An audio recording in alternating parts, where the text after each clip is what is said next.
Welcome to clear selection. Clear selection में आप सभी का स्वागत है। आरपीएफ आरपीएसएफ सब इंस्पेक्टर के प्रीवियस ईयर क्वेश्चन पेपर्स को हम लोग देख रहे हैं, जो कि हमारे आने वाले एग्जाम के लिए काफी लाभदायक होने वाला है। और इससे हमें एक गाइडलाइन मिल जाएगा कि हमें किस लेवल तक किस सब्जेक्ट में मेहनत करना है। आज की इस वीडियो में हम लोग जो है जनरल साइंस के सवाल देखेंगे। और साइंस के सवाल को देखने के बाद मैं एक ही बात आपको कहूंगा कि साइंस थोड़ा सा डीप जा रहा है। मतलब प्रॉपर आपको साइंस के लिए तैयारी करनी पड़ेगी। आपको जो है लूसेंट का एक स्पेशल साइंस का बुक आता है, उसको अगर आप पढ़ लेते हैं तो आप आसानी से जो है सारे सवालों को टैकल कर देंगे। लेकिन फिर भी अगर कहें तो लूसेंट का जो अपना सारा चीज मिक्सअप वाला जो है, उसमें भी जो साइंस है वहां से भी लमसम जो है 80% सवाल आप कवर कर सकते हैं। तो मेन बात है आप किस प्रकार से चीजों को सेलेक्ट करते हैं, ये आप पे निर्भर करता है। चलिए देखते हैं कुछ सवाल जो पूछे गए हैं 19/12/2018 फर्स्ट शिफ्ट में जनरल साइंस के। पहला सवाल पूछा गया, अनिश्चितता का सिद्धांत किसके द्वारा प्रतिपादित किया गया। मतलब सिद्धांत से पूछ सकता है, हो सकता है बल का सिद्धांत किसके द्वारा, गुरुत्वाकर्षण का सिद्धांत किसके द्वारा। इस प्रकार से अगले सवाल आपके बन सकते हैं कि कौन सा सिद्धांत किसने दिया। ऑप्शन देख लेते हैं, Werner, Heisenberg, R A Millikan, A N S N Bose और आइजैक न्यूटन। सही उत्तर है दोस्तों option number A, Werner Heisenberg ने जो है अनिश्चितता का सिद्धांत दिया। ये क्या है उसको थोड़ा सा देख लेते हैं। अनिश्चितता का सिद्धांत 1927 में जर्मन भौतिक वैज्ञानिक बर्नर हाइजेनबर्ग द्वारा दिया गया।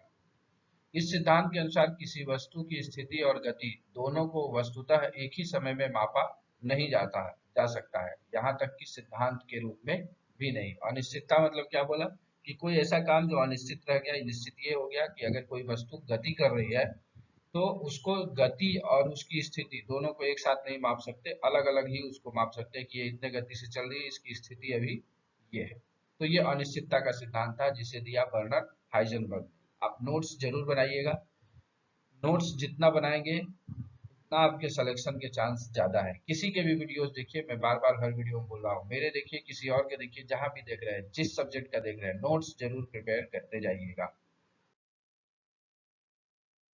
अब आते हैं हम लोग, पश्च पीयूष ग्रंथि का क्या स्रावित करता है। क्या स्रावित करता है ये? प्रोजेस्टेरॉन, एस्ट्रोजन, मेलाटोनिन या ऑक्सीटोसिन। तो जो है ये है ऑक्सीटोसिन जो है यह स्रावित करता है। तो पिट्यूटरी ग्रंथि कहाँ होती है? तो मस्तिष्क में होती है। तो देखिए इसका व्याख्या देख लेते हैं। पश्चवर्ती पिट्यूटरी स्वयं के द्वारा किसी भी हार्मोन का उत्पादन नहीं करता है, बल्कि यह हाइपोथैलेमस में निर्मित दो हार्मोन ऑक्सीटोसिन और प्रतिरोधी मूत्रवर्धक हार्मोन को संग्रहित और स्रावित करता है। तो ये हो गया आपको ऑक्सीटोसिन इसका उत्तर।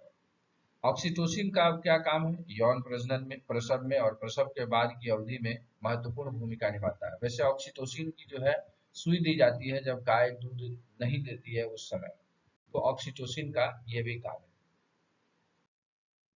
अगला सवाल दिया, पत्तियों में एपिडर्मिस में पाए जाने वाले वल्ली में संरचनाएं हैं जो वाष्पोत्सर्जन और गैसीय अंतरण की प्रक्रिया को नियंत्रित करती है। देखिए थोड़ा टिपिकल सवाल पूछा गया है।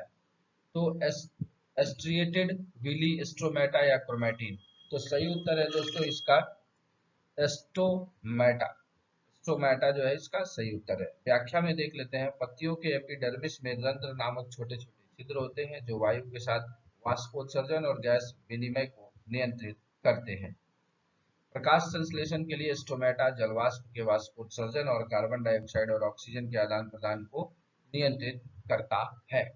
तो यहाँ मैं जनरल साइंस के टॉपिक को बहुत ज्यादा डीप नहीं ले जा रहा हूँ, क्योंकि आपको वो चीजें समझ में आएगी। ये टेक्निकल विषय होता है साइंस, इसलिए जब हम टॉपिक वाइज देखेंगे जनरल साइंस को तो वहां पर आप उसको आसानी से समझ जाइएगा। बहुत अच्छा नहीं है।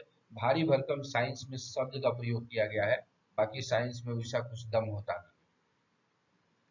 कहता है स्टोमेटा जो है वो पार्श्व भाग में से गाढ़ कोशिकाओं द्वारा घिरा होता है, जो रसाकर्षण क्रिया द्वारा जल ग्रहण या जल त्यागने के दौरान फूलता और सिकुड़ता है।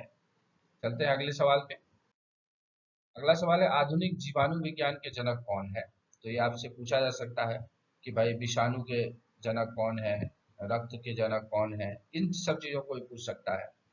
तो क्या है? Von Baer, R Mishra, Edward Jenner या रॉबर्ट कोच। कोच। तो आधुनिक जीवाणु विज्ञान जो है वो रॉबर्ट कोच के द्वारा उनको जनक माना जाता है। क्यों माना जाता है? तो कहता है जर्मन मेडिकल जो बैक्टीरियोलॉजिस्ट है रॉबर्ट कोच को जीवाणु विज्ञान का पिता माना जाता है। कोच ने 1905 में तपेदिक पैदा करने वाले जीवाणु की खोज के खोज में उनको क्या मिला? फिजियोलॉजी, जो मेडिसिन में नोबेल पुरस्कार मिलता है वही मिला, इसलिए इनको आधुनिक जीवाणु विज्ञान का जनक कहा जाता है। कहता है ऑक्जेलिक अम्ल का आईयूपीएसी नाम क्या है? अब आईयूपीएसी क्या है आप जानना पड़ेगा, उसके बाद ही आप इसको कर सकते हैं। तो ऑप्शन दिया ब्यूटेनोइक अम्ल, मेथेनोइक अम्ल, हेक्सेनेडियोइक अम्ल या एथेनेडियोइक अम्ल। तो सही उत्तर है दोस्तों एथेनेडियोइक अम्ल कहते हैं ऑक्जेलिक अम्ल। अब ये आईयूपीएसी क्या होता है? आईयूपीएसी का फुल फॉर्म आपसे पूछ सकता है international union of pure and applied chemistry. फिर से बोल रहा हूँ, international union of pure and applied chemistry, IUPAC.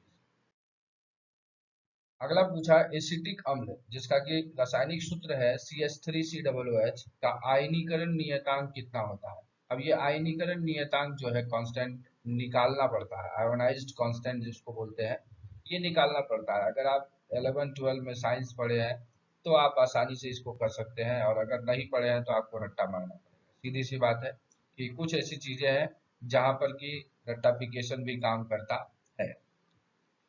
तो 2.74 into 10 to power minus 5, 1.74 into 10 to power minus 5, 3.74 into 10 to power minus 5 या 1.34 into 10 to the power minus 5। सही उत्तर है दोस्तों आयनीकरण नियतांक 1.74 into 10 to the power minus 5 है एसिटिक अम्ल का।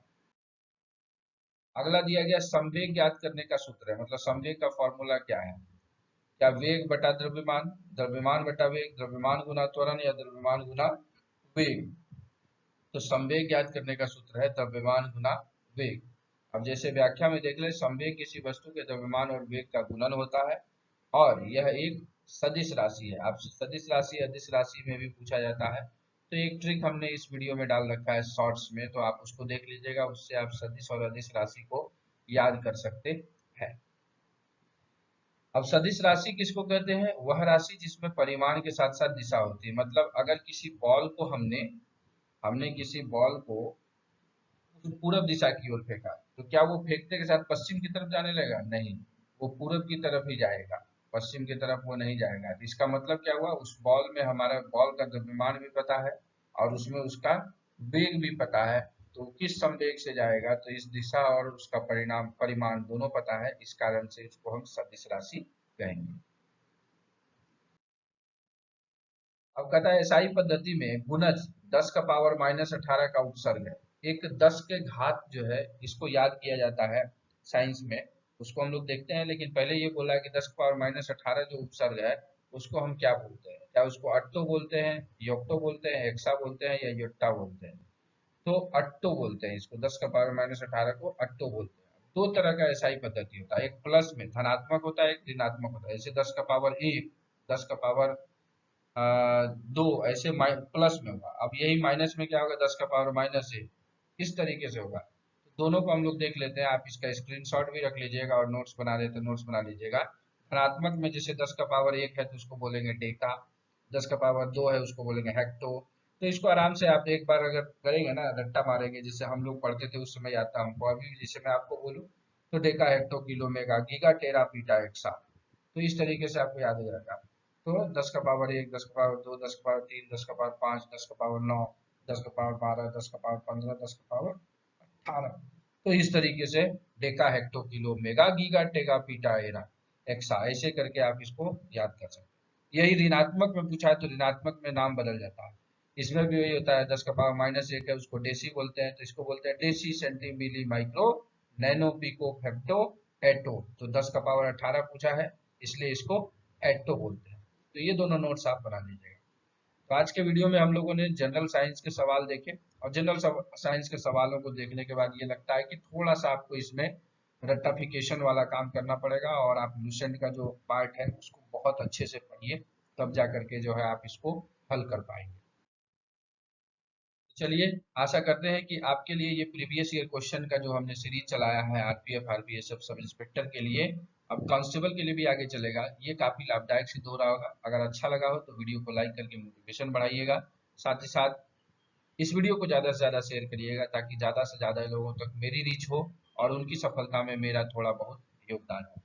इस चैनल के मोटो के साथ वीडियो को समाप्त करते हैं, पढ़े ऐसे सिलेक्शन हो जैसे। इस वीडियो को ध्यानपूर्वक देखने के लिए आप सभी का दिल से